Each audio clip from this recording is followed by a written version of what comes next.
안녕하세요. 사랑하는 성도님, 영혼의 샘물, 은혜의 자리에 오심을 축복합니다. 생명의 주님이 우리와 함께 하십니다. 우리와 함께 하시는 주님을 찬양합니다. 기도합시다. 주님 감사합니다. 오늘도 말씀의 자리로 저희들을 불러주시니 감사합니다. 매일 주시는 말씀이 저희의 생명의 양식입니다. 말씀 위에 세워지고 말씀을 따르고 말씀으로 형성되는 우리의 거룩한 성도의 성품, 오늘도 말씀 가운데 이루어지게 하여 주시옵소서.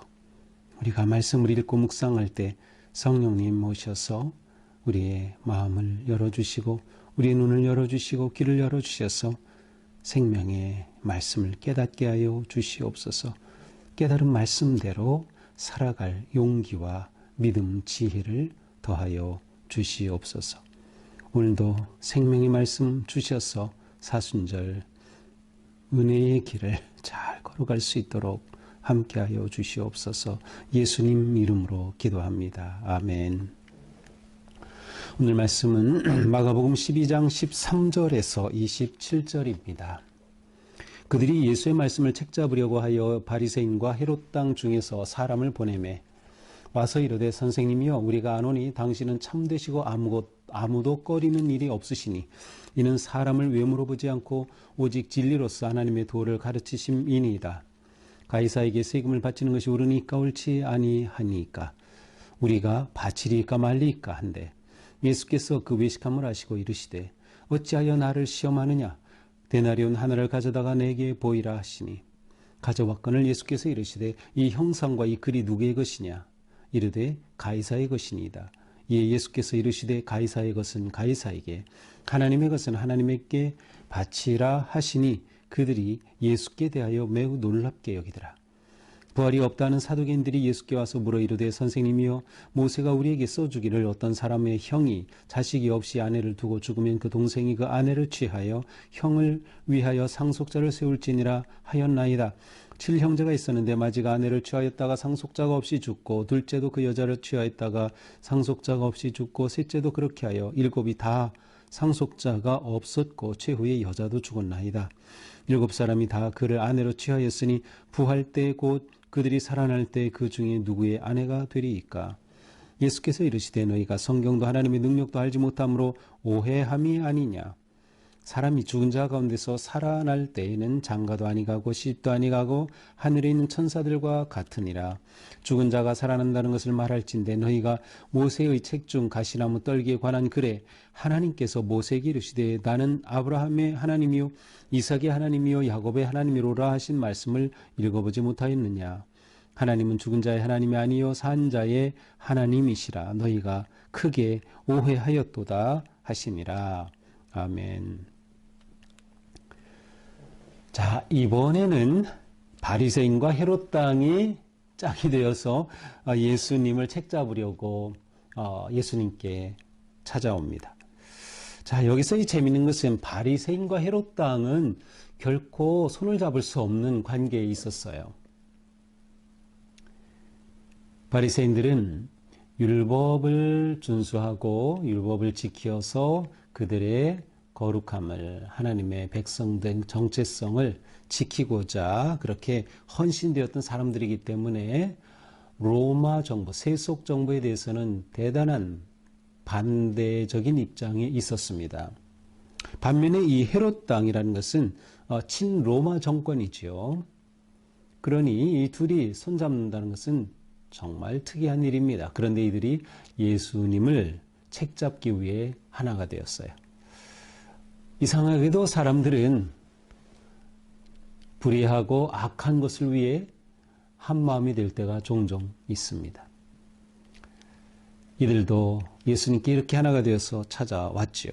자, 이번에는 예수님께 세금 문제로 책잡으려고 합니다. 우선 예수님께 아첨을 하는 듯한 말을 하죠. 당신은 참되고 아무도 꺼리는 일이 없으시니 사람을 외모로 보지 않고 오직 진리로서 하나님의 도를 가르치심이니이다. 예수님에 대해 이렇게 말하지만 정말 그들의 마음은 안 그랬죠. 정말 그들이 예수님이 정말 진리의 말씀을 하고 사람을 외모로 판단하지 아니하고 진리의 도를 가르치신 분이라고 믿었다면 예수님이 말씀을 하시고 행하실 때마다 따라와서 듣고 순종하고 오히려 예수님을 따랐을 텐데 완전히 예수님에 대해서 거짓으로 축혀 세웁니다. 당신은 이런 분이니까 이제 우리의 질문에 진리로서 대답하시오. 대답하지 않을 수 없게 질문을 합니다. 그 질문은 무엇입니까? 가이사에게 세금을 바치는 것이 옳으니까 옳지 않으니까. 가이사는 로마 황제를 말하죠. 로마 황제에게 세금을 바치는 것이 옳습니까? 옳지 않습니까? 라고 묻습니다. 우리가 바치리까 말리까? 자, 여기서 말하는 세금, 캔손이라고 하는 이 세금이라고 하는 단어는 직접세입니다. 요즘 우리로 말하면 주민세와 같아요.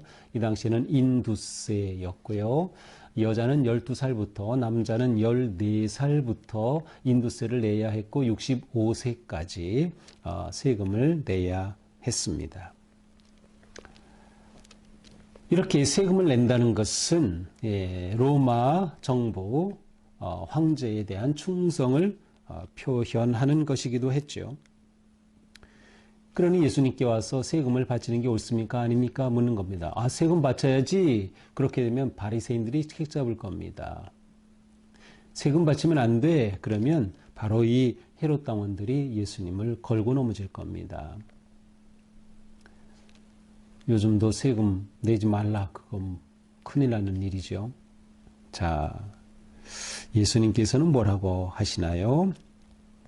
어찌하여 나를 시험하느냐? 예수님은 그들이 시험하는 거 다 알고 계시죠.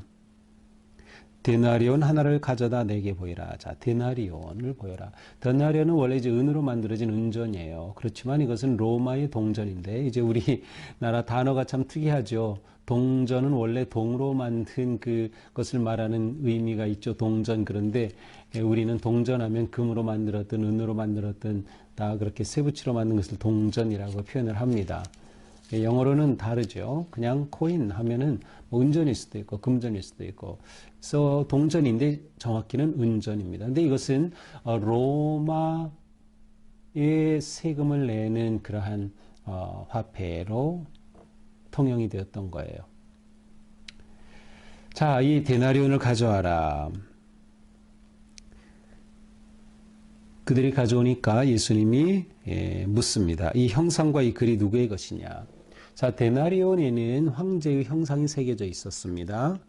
그 당시에 누가 황제느냐? 그것이 거기에 새겨져 있어요. 그래서 이 데나리온이 통용되고 데나리온이 퍼지고 데나리온을 세금으로 걷고하는 그 모든 것에서는 바로 이것이 황제의 권력이 미치는 것이다. 황제의 통치가 임하는 것이다. 황제의 권역이다. 라고 하는 그러한 의미가 담겨 있죠. 그리고 황제의 형상이 있었기 때문에 그 황제에 대한 충성과 숭배를 동시에 의미하기도 합니다. 자, 이 당시의 황제는 티베리우스였어요. 이 티베리우스 황제는 14년에서 37년까지 황제였던, 그러니까 예수님 당시의 황제였어요. 이 당시에 사용되었던 이 티베리우스 황제 당시의 동전이 데나리온을 실제로 발굴된 그러한 데나리온을 살펴보면 앞에는 이 티베리우스 황제의 형상이 새겨져 있고요. 뒤쪽엔 또 글이 있어요. 여기에 글이 뭐라고 되어 있는가 하면 신성한 혹은 신인 아우구스투스의 아들 아우구스투스 티베리우스라고 써 있습니다. 그러니까 이 티베리우스 황제의 이름이 이렇게 새겨져 있는 거죠. 자, 이것을 데나리온을 가져오니까 이것을 이제 보게 되죠. 그러니까 예수님께서 말씀하시는 겁니다. 자, 가이사의 형상이 있지. 그렇다면 가이사의 것은 가이사에게, 황제의 것은 황제에게 돌려, 콤마, 하나님의 것은 하나님께 바치라. 하나님의 것은 하나님께 바치라. 자, 가해사의 것은 가해사에게, 하나님의 것은 하나님께. 이 의미가 뭘까요? 일반적으로 가해사의 것은 가해사에게. 이것은 세속적인 이런 통치, 세상의 정부, 세상의 통치, 그 세금은 내라. 하나님의 것은 하나님께, 하나님께 드리는 헌금은 또 그렇게 내라. 그러니까 세금도 하고 헌금도 내고 뭐 이러한 식으로 해석을 가장 많이 합니다. 뭐 틀린 해석은 아니고요. 그렇게 해석할 수 있죠. 자, 그런데 가이사의 것은 가이사에게 다음에 쉼표가 있어요. 이 쉼표를 해석하기에 따라 의미가 조금 달라질 수 있습니다. 보통은 그냥 이 쉼표는 그리고 그런 뜻으로 보통 사용되죠. 그러니까 가해사의 것은 황제의 것은 황제에게 바쳐라, 세금을 내라, 그리고 하나님의 것은 하나님께, 둘 다 긍정하는 그런 의미로 보면 되겠죠. 그런데 이 쉼표를 그러나로도 번역이 가능합니다.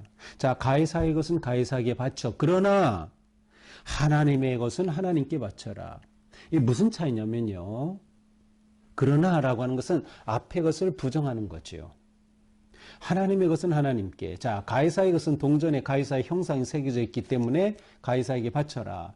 그렇다면 하나님의 것은 하나님께. 하나님의 형상이 새겨져 있는 것이 뭐죠? 사람이에요.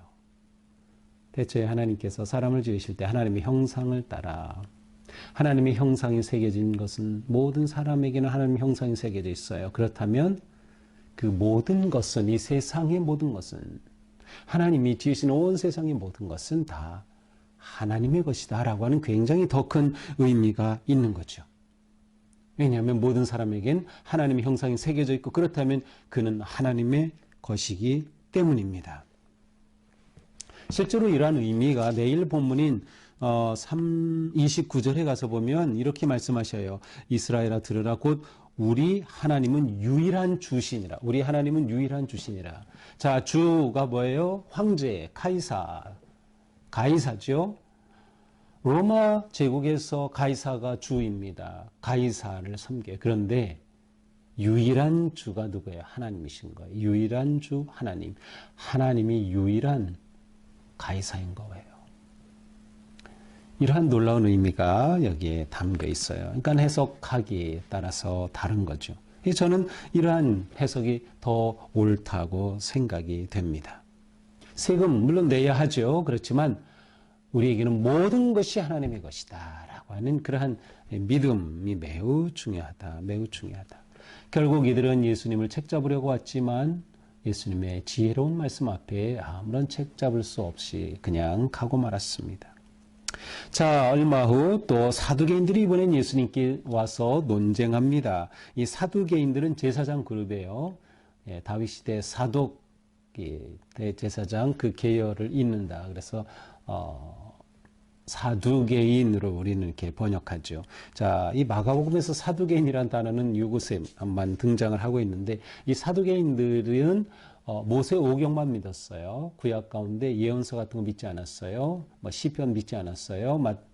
창세기부터 출애굽기, 민수기, 신명기까지 5권 토라라고 하는 이 토라만 믿었고요. 이들은 부활을 믿지 않았던 사람들입니다. 자, 그래서 이들이 부활의 개념으로 이제 이번에는 예수님께 묻습니다. 자, 모세가 우리에게 써주기를, 모세 오경이죠. 이것은 신명기를 말합니다. 신명기 25장 5절 6절에 보면 이제 자식이 있고 아들이 여럿 있는데 형이 결혼했지만 아들이 없이 죽었어요. 그러면 그 형수에게 유산을 이을 후손이 없기 때문에 그 동생이 이 형수와 결혼해서 아들을 낳아 주어야 했어요. 이러한 제도가 있는 거죠. 이것을 형사 취수 제도라고도 하고, 이것은 형이 죽으면 취수, 형수를 취하여 결혼하는 형사 취수법이라고도 했고, 그냥 수혼 제도라고도 했습니다. 여기서 수혼이라고 하는 것은 형제의 아내들을 말하죠. 형수, 제수 할 때 그 수입니다. 그래서 수혼이라는 것은 형의 아내, 형수와 결혼을 한다. 그러한 의미죠. 자, 그런데 이 사두개인들이 예수님께서 말합니다. 이렇게 7 형제가 있었는데 7 형제가 다 아들 없이 다 그냥 죽고 말았어요. 이 여인도 죽고 말았어요. 그렇다면 부활의 때에 이 여인은 누구의 아내가 됩니까? 이렇게 묻는 거죠. 정말 그렇죠. 이 부활이 되면 이 여인은 누구 아내가 되어야지? 사두개인들은 바로 이러한 것을 근거로 부활이 없다라고 믿는 사람들이에요. 만약 이들이 예언서를 믿는다면 이사야나 다니엘을 보면 부활의 개념이 나와요. 그래서 이들은 부활에 대해서 토라만 믿고 있으면서 거부하던 부활을 거부하던 자들이었죠. 자, 예수님이 말씀하셔요. 너희가 성경도 하나님의 능력도 알지 못함으로 오해한다. 너희가 성경 아는 것 같지만 모르고 있구나. 사람이 죽은 자 가운데 살아날 때는 장가도 아니가고 씹도 아니가고 하늘에 있는 천사들과 같으니라. 자, 부활의 세계는 이 땅에 사는 이 세상의 세계와 다르다는 것을 말씀하시는 거예요. 너희들은 지금 이 땅의 세계관, 이 땅의 가치, 이 땅의 관습, 이 땅의 그러한 제도를 가지고 지금 부활의 세계를 보려고 하는데 부활이 있는 것조차 믿지 않는 너희들이 그러한 생각 잘못됐다, 오해하는 거다라고 말씀하시는 거죠. 부활의 세계는 다르다는 것을 말씀하셔요. 시간적으로도 질적으로도 관계적으로도 완전히 다른 세계인 것이죠. 죽은 자가 살아난다는 것을 말할진대 너희가 모세의 책 중에 가시떨기나무에 관한 글에서 하나님께서 모세에게 이르시되 나는 아브라함의 하나님, 이삭의 하나님, 야곱의 하나님으로라 하신 말씀을 읽어보지 못하였느냐. 자, 여기는 굉장히 문법적인 그러한 이해가 중요한데 모세에게 나타나서 하나님께서 나는 아브라함의 하나님, 이삭의 하나님, 야곱의 하나님이다 라고 말씀하시죠. 자, 이때 여기서 중요한 것은 문법적으로 다 현재형입니다. 우리말로도 그렇게 되어 있죠. 아브라함의 하나님이다 입니다. 나는 과거 아브라함이 살았을 때 아브라함의 하나님이었고 이삭이 살았을 때 이삭의 하나님이었고